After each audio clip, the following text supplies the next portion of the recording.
Hey guys, this is 681 Shadow, your commissioner of the CPC, and today we have yet another coach interview with a new coach to the CPC, Mewsthebest, coach of the Portland Trail Blazikens. Say hello.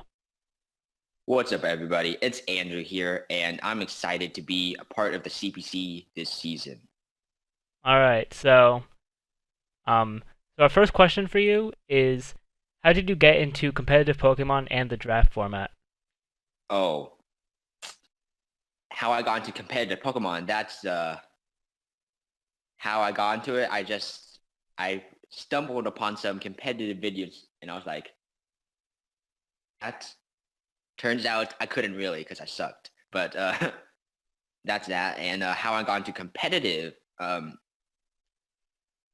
these boys 6 to 8 had a tournament for the Fear Clan, which is, I believe, pretty long dead right now.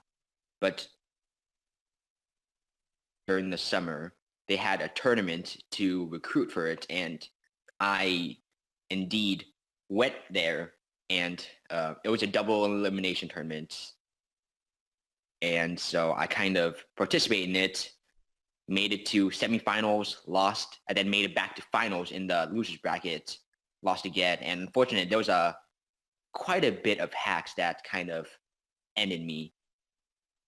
Richard Arisen, who was at the time, who made it to NPL Majors Season 3, and at that time there wasn't actually an NPL Minors.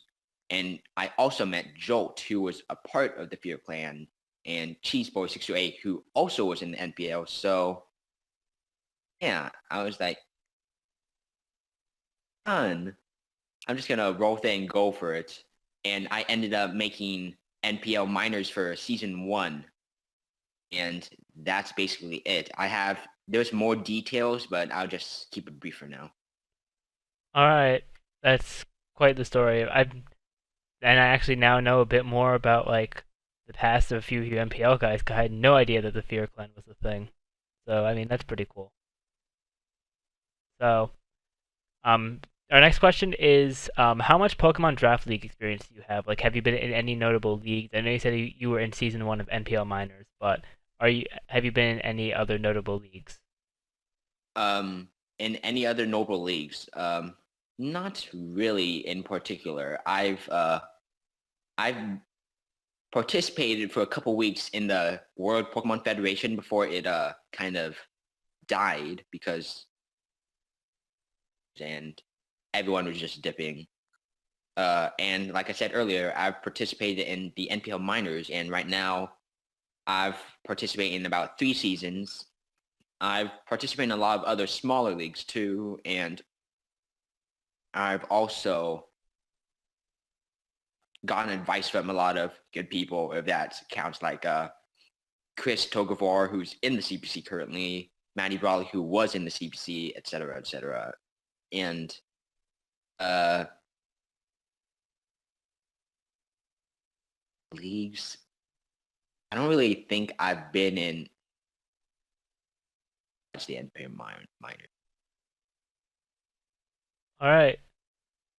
So next question we have for you is what are your opinions regarding the meta changes between Gen 6 and Gen 7? It's interesting.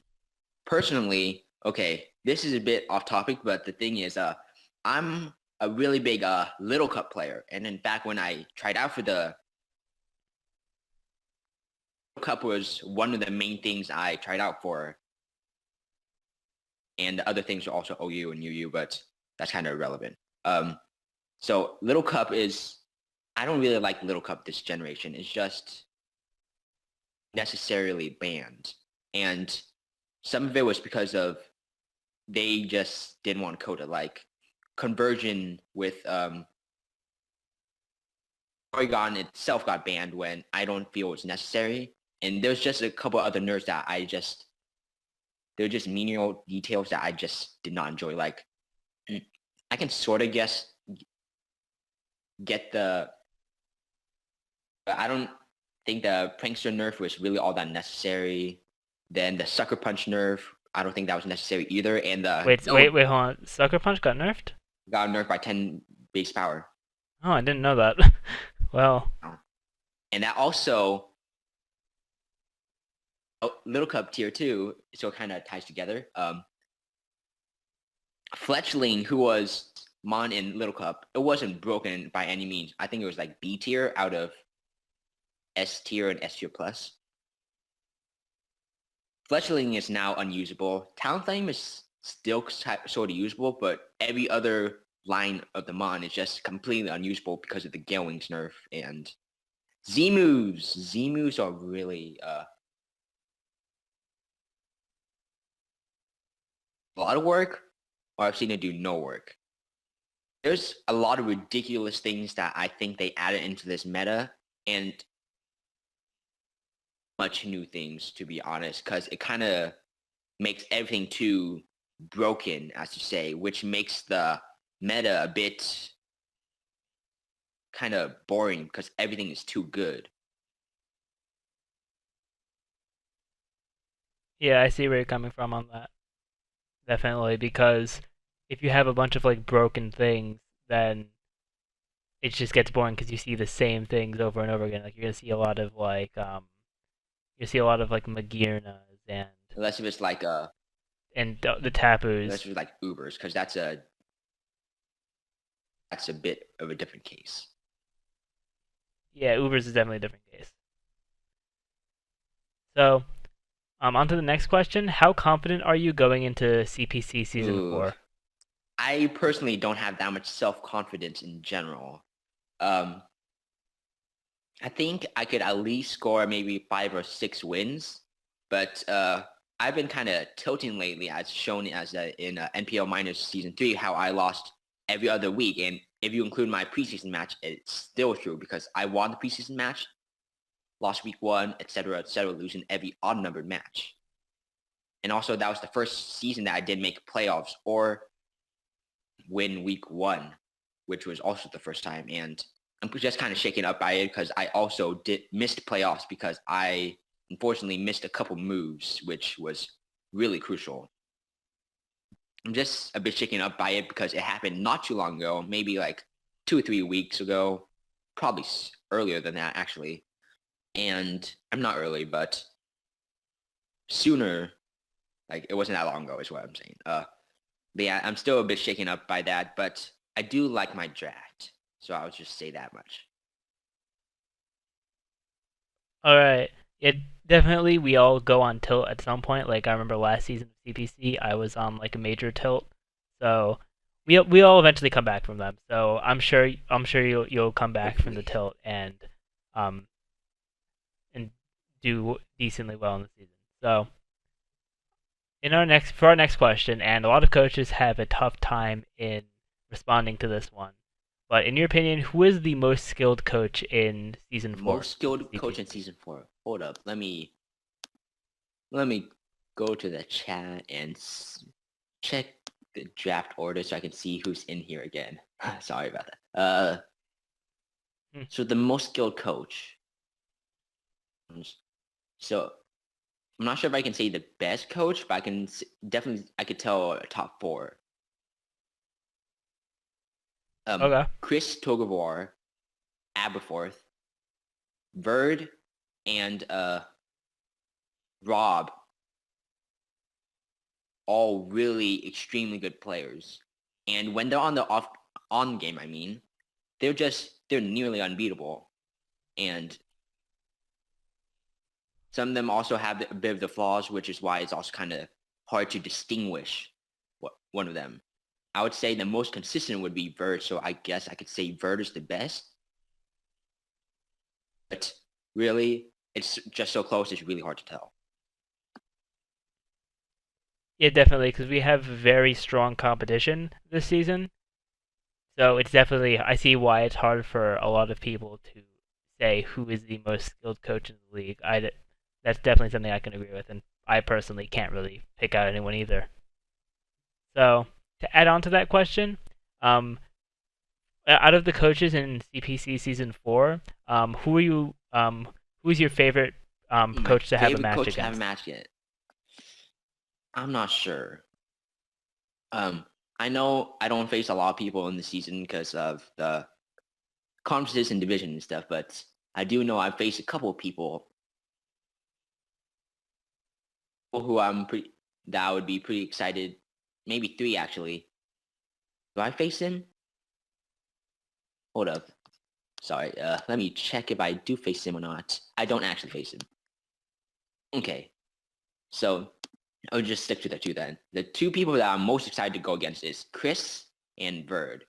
Both because they're really solid players, but because for Verd, I kind of played extremely trash against him and lost to him week 1. My streak of my undefeated for week 1. And Chris, who I've never had a super official match before, even though I did play him in NPL season. He was taking over a team, and that was the first week he used the team, and I was able to beat him there because he was not the most comfortable with that team.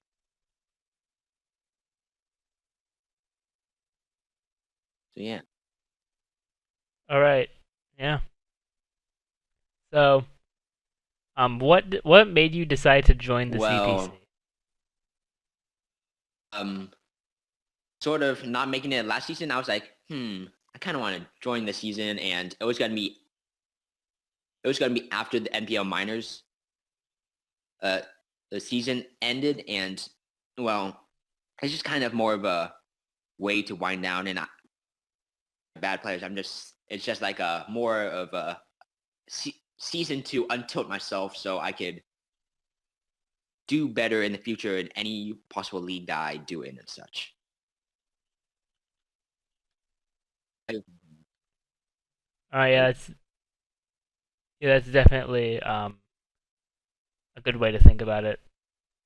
So, the very last thing that we'd like to ask you for the interview is for the people who are watching these interviews and watching the videos throughout this season, how can they get a hold of you? Like YouTube, Twitter, and whatever else they could, whatever other ways they can get a hold of you. How can they get a hold of you? I've never really thought of that. I go on Discord quite a bit on my free time because whenever I'm not busy, I'm usually on Discord playing like tennis or something. But Discord would be a good way to contact me. But the thing is, most people don't really know my Discord, so that wouldn't be the best way to contact me. Send me a message on my YouTube, but my YouTube channel isn't really that big, so I don't check it the most.